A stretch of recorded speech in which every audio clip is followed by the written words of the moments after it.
Hello, everyone. Today we are going to be starting your next unit about post-World War II America. So let's get started. Today we're going to talk first about the aftermath of World War II. So we left off with the last unit with Europe being absolutely annihilated by World War II. Backing up just a bit, the Allies had started to discuss what Europe would look like after the war. So they got together at the Yalta Conference, and this is when FDR was still alive. Right before he dies, he meets with Stalin and Churchill, and what they do is they decide a few important things. You have Germany is going to be temporarily divided, and we'll talk about that in a minute. The Soviets and Stalin are going to join the war against Japan, and it's going to make the process a lot faster in the end. And then you have Stalin promising free elections in Eastern Europe, thus would end a lot of the Soviet domination in that area. This is actually a picture of the big three at Yalta. You can see on the left is Churchill. In the middle is an ailing FDR, and then you have Stalin on the right.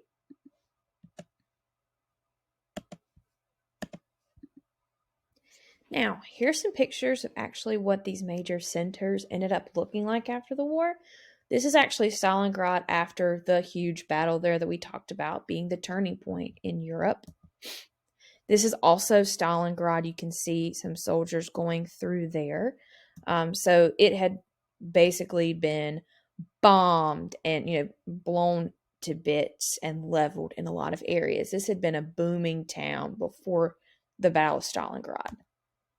Now, this is London. Throughout the war, there had been a lot of bombing and so on. And so you can see that, London was still hit pretty bad. This is Hiroshima after the bomb drop there. You can see the city is leveled. Same thing here in these pictures. You can see a wider view at the bottom. Now, this is actually a picture of the mushroom cloud from the dropping of the bomb at Nagasaki. You can see here also the town is leveled. This right here is a graph and a pie chart that shows World War II deaths. It's split over here by Allied forces and Axis. So you can see in red, that's going to be military deaths, and in orange, those are civilian deaths. You can see that the Soviet Union carried a lot of the casualties for the actual war. Axis, Germany. But you can see that there were a lot of Allied civilians, which made up roughly 58% of the deaths. Military, about a quarter for the Allies, and the Axis had a very much lower number. All right, so as far as casualties are concerned, kind of staying on that topic, you have the Soviet Union with about 25 million, China 15 million, and these are rough estimates. And then the United States, not quite to 500,000. So we had talked about after World War I, how the League of Nations had been formed to try and be this international peacekeeping committee to, prevent future wars like this. It wasn't necessarily as successful as they had wanted, so we have the United Nations, which essentially is going to serve a lot of the same intended purpose, avoiding future conflicts. We'll talk more about the UN in a little while. So there comes an end to the war. You have obviously two different dates here. You have Victory in Europe Day on May 8th of 1945, and you have Victory over Japan Day, which is VJ Day, on September 2nd, 1945. Not too big of a lag there, but there's still some time in between. Keep in mind, Harry Truman is president at the official end of the war because FDR had died. So he is going to be a new player. Well, not necessarily new because he was vice president at the time. So this is actually Harry Truman pictured. Here's Churchill and here's Stalin. So the war crimes trials for the Holocaust took place in Nuremberg, Germany, and this was really symbolic because the Nuremberg laws were actually passed there. And so you have 12 of the 24 defendants are going to be sentenced to death. And you have a lot of different Nazi fugitives who are going to be chased in the decades following World War II. But most of those ends were tied up by the 80s or the 90s. But there are still cases of Nazi fugitives who are believed to be alive around the world, still being pursued to this day. Now, Potsdam Conference, this is going to take place between mostly, you have Truman and you have Stalin and Churchill. And so what ends up happening is Stalin denies free elections that he had talked about at Yalta. And so Germany is going to be divided into East and West, and Berlin itself, the capital, is divided. So we'll take a look at that map here in a second. United States is going to take the West, Soviets the East. But let's just go ahead and look at this map. So here you have West Germany. And that is going to be, British territory. You're going to have East Germany over here in yellow, Soviet. And down here is French territory. United States is pink. As far as Berlin, you can see that Berlin's right here. And this side map over here shows how it is going to be separated between the four different countries. Now, they're going to be basically two sides, and we'll talk about the Berlin Wall later on, but keep in mind there's going to be a lot of tension that's building. So, we're going to go ahead and go to the next part, which is the official beginning of the Cold War. Things happen pretty quickly after. So right after the end of World War II, after that promise is broken of free elections, you have essentially the beginning of the Cold War almost immediately. This goes from 1945 until 1991. To put that in perspective for you, 1945 is when World War II ended.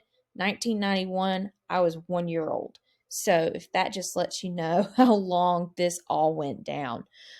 So there are characteristics of, just a lot of political tension, and there was this huge rivalry between our two militaries, and it stops just short of war. So you have the battle of the two biggest superpowers in the world, the United States and the Soviet Union. They want Europe to look different, and so we will see how that turns out. We'll come back to this in a minute. So you're going to see what's known as satellite nations. These are going to work as a buffer between the Soviet Union and Germany. Basically, a buffer that's kind of like a barrier between two different regions. And so you would see characteristically that Soviets had their communist governments put into place. So it is, okay, so right here, these red countries right here, those are considered to be satellite states, okay? Now, here in a moment, we'll talk about what NATO means and why these are blue, and we'll also talk about what the Warsaw Pact means. Just keep in mind you have satellite nations through here that are a buffer between the Soviet Union and Germany over here and the NATO states. So we'll get to that in a minute. Now, this red part that we just looked at, Churchill actually is going to coin the phrase the Iron Curtain. And that is referring to these red nations here. And so basically, it's that major division between communist governments in the East, those red nations, and the democracies in the West. There is a very defined line between the two. And so take a look at this picture right here. You'll notice if we were sitting in class, I'd say, who is this? But this is Stalin. And so he is pinning what it looks like to be flags with the communist symbol in different places. And he is trying to extend his reach of power over into what is the democracy. So you can see that red, Soviet Russia or Soviet Union. And then these little checkered nations would be the satellite nations. Now, containment. This is going to be United States foreign policy for decades and decades and decades. So, the idea, if you were to contain anything, is you don't want it to spread. You want to keep it where it is. And so, containment regarding U.S. foreign policy is trying to keep communism from spreading. Do not let communism spread. You could see at this point that there was this idea that you couldn't necessarily get rid of communism all over the place, but we could do something to keep it from spreading and just stop that completely. So we will talk about containment almost the rest of this entire class. So there are several ways that we want to help out with this, stopping the spread of communism. So first of all, you have the Truman Doctrine. This was in May of 1947. It was 2 months after Truman requested it. So basically, you have a large majority of Congress that approves $400 million in military and economic aid to Greece and Turkey. And so basically, you see, well, Greece and Turkey, sorry, wasn't very clear there. They were the first to get aid, but the idea for the Truman Doctrine as a whole is to help nations who are trying to resist communism and trying to keep it from coming into their nation. So yeah, Greece and Turkey, they were the first. Sorry. Now the Marshall Plan, keep in mind, everything at this point in Europe, especially Western Europe, is in chaos. They're rebuilding and they are trying to get their feet back on the ground. So you have refugees coming from all over, trying to, come to safety. The Marshall Plan was named after Secretary of State George Marshall. He proposed the plan to provide economic assistance to restore the economic infrastructure of post-war Europe. And it was, for humanitarian reasons to help people and for political reasons. So we gave $13 billion in that day's money to these different nations to give them aid. And so it was successful for us in helping get what we needed. There were questions about why we were spending that money. So there were a lot of tensions, obviously, in Berlin. We saw Germany as a whole had been split, but Berlin was separated into 4 different zones.